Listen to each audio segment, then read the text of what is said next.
Hello everyone, welcome to this week's question and answer video. I do this every single Monday. I'm trying to just answer your guys' questions to help you guys recover from trauma, emotional trauma, most of all. Those of you who are new here, welcome to the channel. Thanks for joining us. If you feel that I'm benefiting you or could benefit somebody else, I'd really appreciate it if any of you who haven't subscribed to my channel, please do so. It's the only way to keep this going. I need subscribers to keep subscribing, and so that this information can hopefully reach out to people who need this information, that need answers to their questions. Even if I'm not the one to help them, maybe it can point them in the direction to the help that they need. So I really appreciate all you guys' support by subscribing to my channel and voting, commenting down below, asking questions, and just tell us where you are from. Love to know where you're located. Thank you very much, all of you. So every week I recommend something to help you guys heal from trauma, and that could be something to help you sleep, something to help you learn and understand about your experience, maybe something with anxiety, things like this. This week, I'm going to take a recommendation from Jennifer Ellis in the United Kingdom. Hello, Jennifer. Jennifer's a supporter of the channel, and she recommends, this is what she says, Good Mindfulness Audio, Dropping Anchor by Russ Harris. He does a 40-second or longer. And thank you for that, Jennifer. I couldn't find that. I didn't look really hard. But what I did find is a book that he wrote, Russ Harris, The Happiness Trap, How to Stop Struggling and Start Living, A Guide to Act. And it just seems like a very good book. I like what Russ Harris does and what he says and preaches. Here's a little bit about the book. Build a more satisfying and meaningful life with this best-selling guide to freeing yourself from depression, anxiety, and insecurity through acceptance and commitment therapy. That is exactly what I preach every day. So I like it. Are you, like millions of Americans, caught in the happiness trap? Russ Harris explains that the way most of us go about trying to find happiness ends up making us miserable. I explain what a midlife crisis is quite often, and I think a lot of us kind of have that mindset to set us up for a midlife crisis, and that's kind of what he's talking about. What we are told makes us happy is what we do, and it couldn't be more wrong. What makes us happy? What's happiness? An emotion. So it's about how we feel. Everything that matters in this life is about how we feel, not what we do. To say that what we do is all that matters is judgmental, isn't it? I'm going to judge you according to what you do. And that's not it. We need to accept people for who they are. We need to accept ourselves and achieve happiness by understanding what happiness is. And it's an emotion. It's not an action. Okay? This empowering book presents the insights and techniques of ACT, which is Acceptance and Commitment Therapy, a revolutionary new psychotherapy based on cutting-edge research in behavioral psychology. By clarifying your values and developing mindfulness, a technique for living fully in the present moment, ACT helps you escape the happiness trap and find true satisfaction in life. And let's see, let's go back to how much this is. Paperback $7.99, Kindle $13.99. I've got the link right down below in the description box to Amazon if you guys are interested. And by following Russ Harris, you may be able to find the audio that Jennifer recommends. Jennifer, if you want, you can go down below in the comment section, and if you can find a link to that audio that can, so people can check that out, that'd be great. But here's the book. And thank you, Jennifer. Okay, let's get on with the questions. First one is from C in colorful Colorado. Got a Hoover this past week. It did my heart so good to tell him no, and furthermore, we are not friends, and slam the door in his face. But I first let him cry and pour his heart out. Yes, thank you, David. You helped me get here. Good job. Good job. And thank you for telling me. I hope it feels good. I'm sorry for your loss. I am. You're going to grieve this, I hope. Okay? And stick to your guns. If this is what you want, don't change it. Okay? Really know yourself. That's great. Thank you for sharing this. The friends, right? Let's just be friends. Look, if you're in an intimate relationship with someone and you're just too different in categories of like finances or preferences, opinions, maybe religion, things like this, great. Maybe we can just be friends. Abuse, neglect, no, we aren't going to go from lovers to friends because you hurt me and abused me. So just friends, right? I mean, come on. Okay, good job. Thank you for sharing that, C. And here is Jennifer. I've started exercising again after years of being traumatized. I'm starting to feel wonderful. Tears roll, but it's worth it. I'm looking after me. I feel like shouting this out from the rooftops. You have helped me help myself. Thank you, Jennifer. Thank you, Jennifer. That's really beautiful to see. And I'm glad that people share these positive experiences. The emotions, the crying from the exercise, that gives you a little clue, little insight in what we used to do with our emotions and not process them and ignore them, shun them, numb them, right? And so here you're allowing yourself to express and feel your emotions for the first time, maybe, Jennifer. Okay, so it's going to be pretty intense, but it's great, isn't it? Now you know you're alive. Thank you. Emily Taylor, and I know Emily's from Latvia. Hi, Emily. Hello, David. I hope you and your loved ones are doing well. They are. Thank you. They're doing well and feeling well. Thank you so much for making these Q&As on a weekly basis. These are really helpful. Thank you. Thank you. Could you please kindly make a video, if you can, about narcissist and therapy or narcissist and therapy sessions? Thank you. I will do that. I'll try to do that this week. Just to give you a little bit of narcissists in therapy. Believe it or not, narcissists, some do go to therapy. The terms, personality disorders, all 10 of them, are meant not for us, people that don't have them. They're meant for people that do have them. And what happens over the years, many of these people, borderlines, narcissists, even sociopaths, they go to therapy. And they may not believe that it's their fault, but they go to therapy. Sometimes on their own, literally they do. And it's because the terms personality disorders arose because people were having problems forming and maintaining any kind of relationships with people, which are the most important things in our lives. So they know that something's wrong and they go see what it is. What's wrong with you? I'm going to go to therapy to see what's wrong with you. The problem with personality disorders is they lack awareness. They lack self-awareness. They lack introspection. So it's extremely difficult to even get through the first step of helping somebody, of changing their personality. I know lots of therapists. I talk to a ton of therapists all the time. And there are quite a few who believe that they can change, that narcissists can change. I don't know. If I take their word on it, sure. If I go by what I've seen, no. And maybe it's easier to say that maybe they can change, but they don't. But like I said, I've had therapists tell me, no, David, they can, they do, and they can. And that's great. I just haven't seen it. So I got to take the real professional's opinion and say that I guess they can change more than their underwear. I don't know. I think everybody has a capacity to constantly become a better person. So I'm not saying that a narcissist cannot have narcissistic personality disorder anymore someday. But what I'm saying is a narcissist can learn how to stop hurting people, that it actually serves them better. You know what I mean? They think it serves them better to manipulate and lie and things like this, but it doesn't. It actually is worse for them, even being who they are and what they want, the things they care about. It's easier to be honest and open and communicate and be vulnerable. I think that's one of the biggest steps for narcissists, is to allow yourself to be vulnerable. But thank you, Emily. Thank you. Okay. Emily from another Emily, but this one is the one in South Africa. Hi, Emily. When I was small, I always felt very irritated with my dad. What does being irritated mean? For example, I'd be Googling on my phone, and my dad would glare at me, and if I look at him, he would pretend to be busy on his phone. This happened so many times, it would make me nervous to the point that I couldn't be in the same room as him. Emily, you've been on this channel quite a while now, and you've told me quite a bit about your parents, even personally, a little bit. And irritated, I'm sure, is one of the smallest, least important emotions you experience from your dad. Your dad is very sick. Your mom is very sick. It sounds like your dad is a narcissist.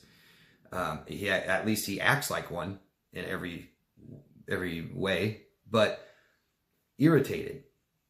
Why would you be irritated? Emily, I mean, he abuses you. He neglects your emotional needs. He does not allow you to be a human being. He doesn't seem to care who you are at all. And that means he doesn't care what you need, what you want, how you feel, your opinion, or anything you value. He has not wanted you to be your own self at all. He wants you to be there for him. And so you can't express anything. You can't tell him you're irritated. You can't tell him to stop. He won't stop. You can't say, Dad, please, I need security, autonomy, connection, and things like this. He goes, oh, no problem. Here you go. Nothing. Irritated. How about pissed, angry, resentful? How about those? I'd imagine, because those are much more powerful emotions than irritated. But yeah, irritated, he doesn't respect you. He doesn't care if something bothers you. He doesn't care if you need something. He doesn't care if he's doing something that makes you feel bad. So irritated. Of course you're irritated. Why? Because he's irritating. He's an irritating person. He doesn't care who people are. It's not just you. People that don't care who their children are don't care who anybody is, including himself. He has no idea who he is. And your mom just enables and supports this. She has no self. Her self was gone years and years ago. But he's a narcissist. He's selfish and he gets his way. He gets everything he wants and needs from everybody without supplying or offering a single thing. Maybe some money. Something. I don't know. Yeah. Dive deeper than that. More than just irritating. I'd love to hear the other emotions. We have tens of thousands. Why don't you come up with 50 more? Thanks, Emily. Good luck. I'm sorry. I'm glad Emily's now away from her family for at least a month now, and her life is beginning to start now. It's awesome. And Jennifer in the United Kingdom again. When are we feeling nothing at all for the ex-narc and healing is going really well with CPTSD? What do they feel? Do they get it? Yes, I know it doesn't matter, but it would feel good to know he gets it. Okay, so it seems like a two-part question. When? Oh, no, not when are we. Sorry. When we are feeling nothing at all for the ex-narc and healing is going really well. So what I did is I used the analogy of a drug addict, okay?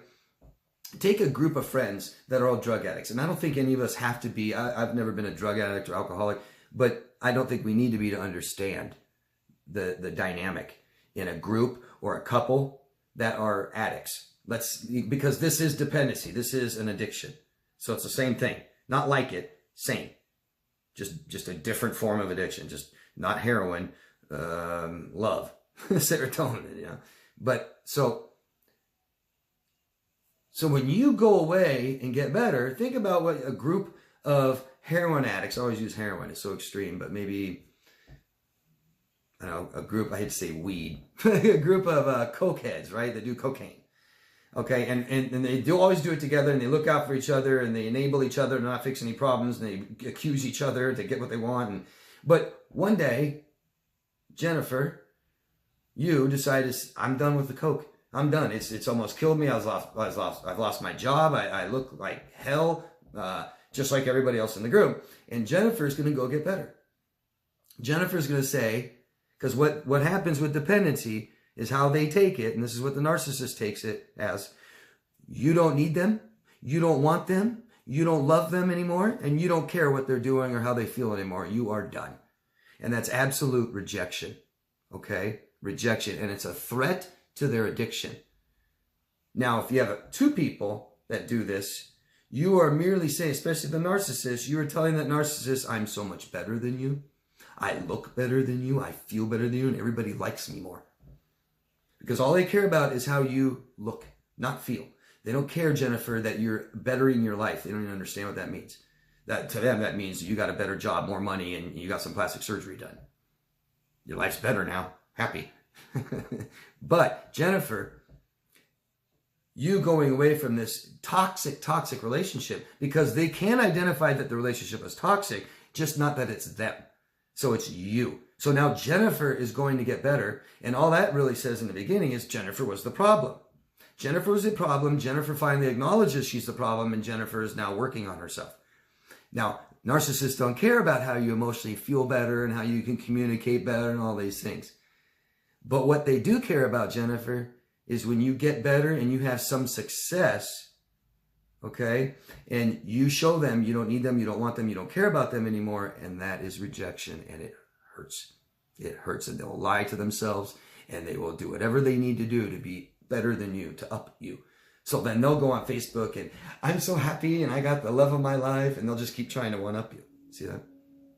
But the cool thing is they stay here and Jennifer gets better. And Jennifer starts becoming the beautiful person you were always meant to be, that this person didn't care about. Okay? So that's all that really matters. I'm glad you're feeling better. Jennifer, thanks for sharing. And Monica, I don't know where you're from, Monica. God, and I'm sorry because you always tell me. I sometimes can't remember. And I don't want to guess. I was going to guess, but I'm not going to do that. I never thought of this, but when I reached out to him via Facebook, but we were never friends on there, he made some of the, God, that is so common. It's unbelievable. They'll love you. I want to get married. I want to move in. I want to have children with you, but we can't be friends on Facebook. I've made videos about it. He made some of his posts public, including pics of him and his ex. Is it possible that they do this when they know we're looking at their profile? Also, do they save your contact info? Quite often, Monica, they'll save things about you. Trinkets, definitely contact info, because they never know when they need you again. This is a very codependent person we're talking about, narcissist, meaning they can't reassure themselves. They can't validate themselves. They can't pick themselves off the floor and say, oh, you're going to get all better. You're all fine. They can't say, oh, you're a good person anyways. They can't do any of this. They need you to do that. And so they may have put you on the shelf. They may have discarded you for a while, but they always want to come back and dig through the garbage and try and pull you out again if they think that they need something again, or they want something else from you again. Okay. But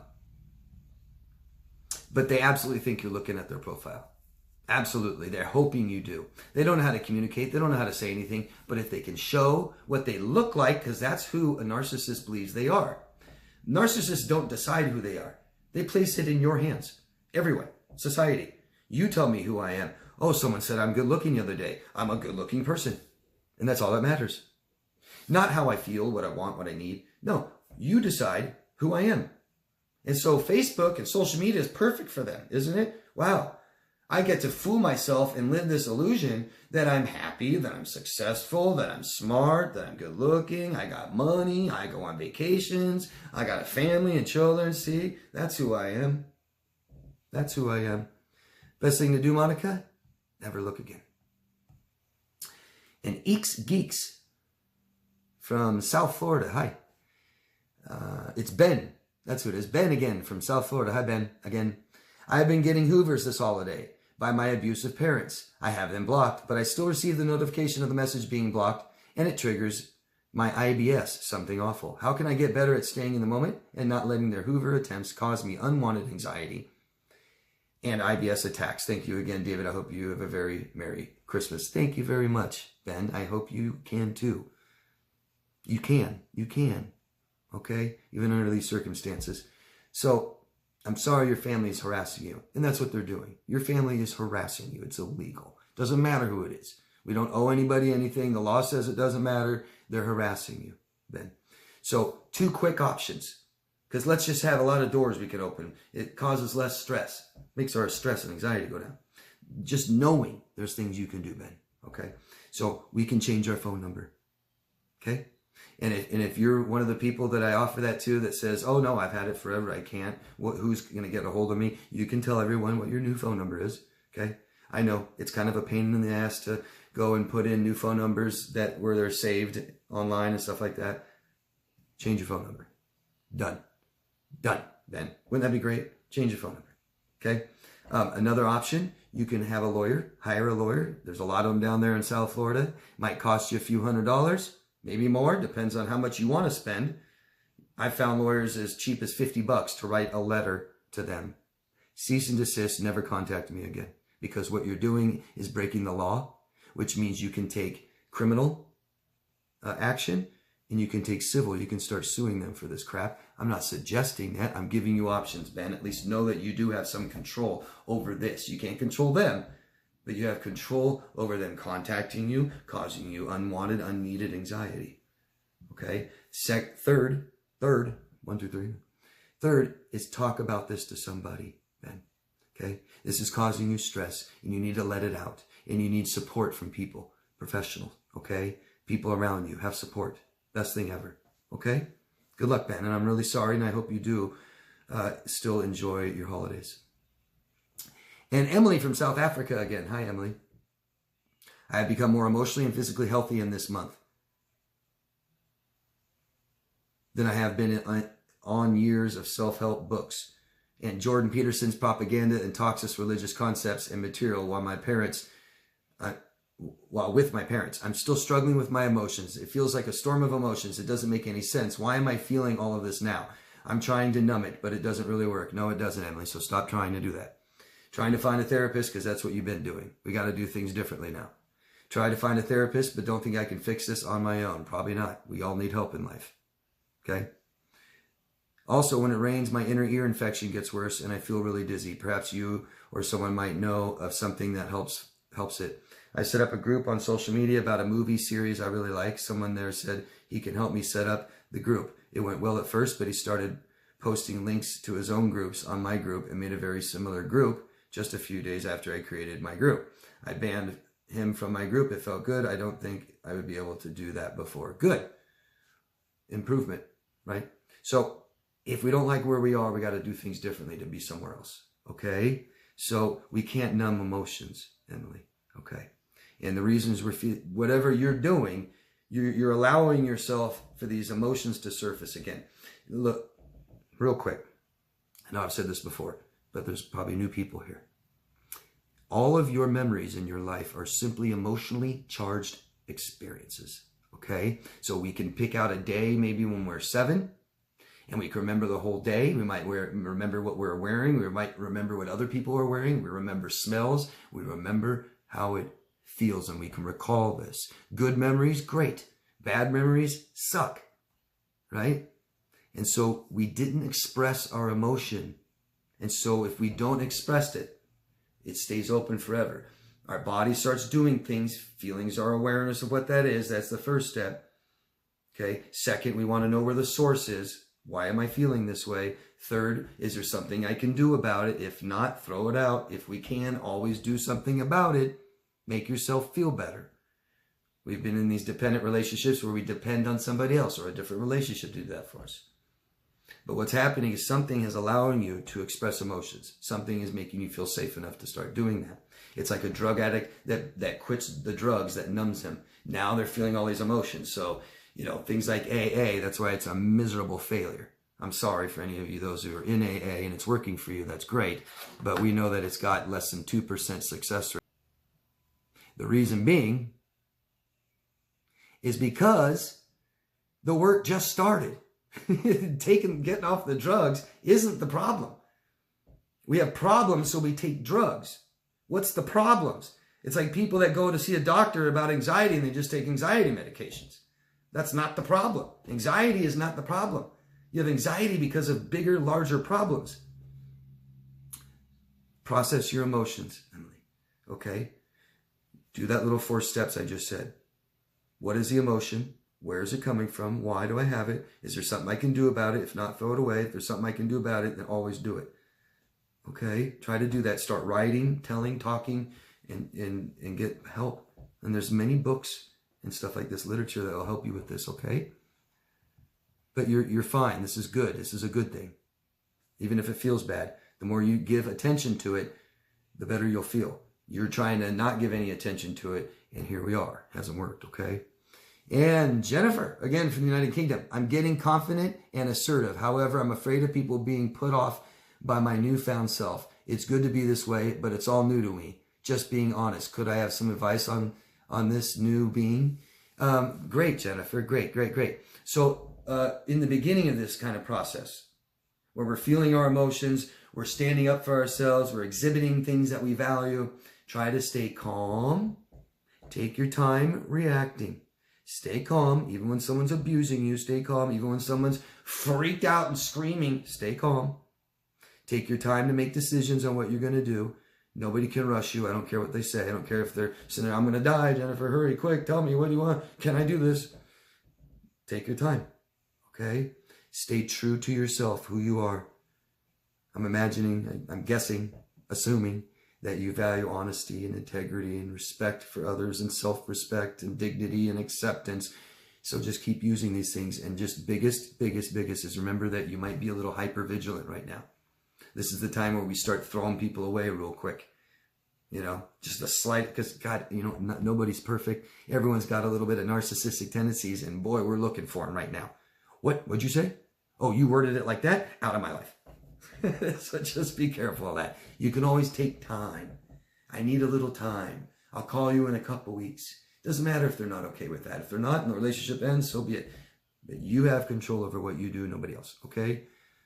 So just be careful of being a little hyper-vigilant. You might be throwing away relationships that might serve you, might be good and happy and feel good later if you learn how to communicate that, okay? Victoria from the Bay Area, I have a question. How do you get someone to stop teasing? I've said it over and over to stop. Am I being too sensitive? No, it doesn't matter. Doesn't matter. We're all different, Victoria. And if you don't like someone, if you think someone's teasing you and you don't like it, then you tell them to stop. If they don't stop, you tell them to get out of your life. If they don't get out of your life, we might need to stay away from them. We might need to contact police, file police reports. I'm not kidding, okay? And I hate to always go that route. But we can't allow people to harass us. And we have a tendency to allow people to do what they want to us, and we're not sure what to do about it.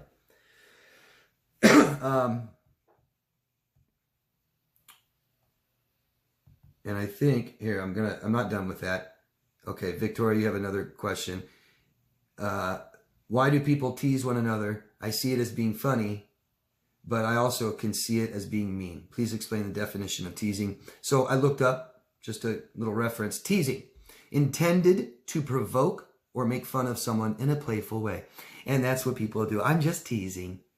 Or they totally say something hurtful and go, just kidding. Doesn't matter what people do. It only matters how you feel about it, Jennifer. Okay, that's my rule I live by. Doesn't matter what I do, only how I feel about it. Doesn't matter what anybody else does, only how I feel about it. Okay? If you don't like it and it hurts, stop it. You have control over that. You can't control them. You can ask. And if they don't care or they don't stop, they're out of our lives because you can't change them, okay? We give people chances if you want. That's up to you. And you did. You give them a chance. Please stop. They keep going. Please stop. Keep going. This is hurting me. This doesn't feel good. You're making me anxious. You're making me upset. You're making me scared. You're making me angry. You're making me, okay? And if it doesn't stop, here's your emotion. This doesn't feel better. Then the only thing you can do is get rid of them, okay? Because we don't tease people, and it's not playful, and it's not funny, and it's not kidding. Okay? I like to tease. I like to kid around with people close to me. If you talk to people close to me, they're like, oh God, David he always kids around and stuff. But if I ever feel like I'm hurting someone in any way, and I make sure I don't, then I stop. Okay? And good thing is I don't have to go there very often. But I like to tease, and I'll tell you what's wrong with me. I'll make fun of myself. But not sensitive issues, right? We don't tease people about their mental health. If someone has obsessive compulsive disorder, we don't say, oh, that's just your OCD. That's just your OCD. That's just your, we don't do that, But I might make fun of somebody that has OCD and say, man, you used 4 rolls of paper towels today. Gosh. I'm trying to change it. But that's a lot. Okay. All right. And I think that's it. That's all, folks. Thank you, guys. I hope these answers helped. Please let me know. Keep a dialogue down there. Keep your questions coming and your comments. At least half of the videos are people's comments down below. Read them. They're great. And thank you for sharing, all of you. Thanks for supporting what I'm doing here by subscribing to my channel. And remember to love yourself first. I'll see you guys next week. Thanks.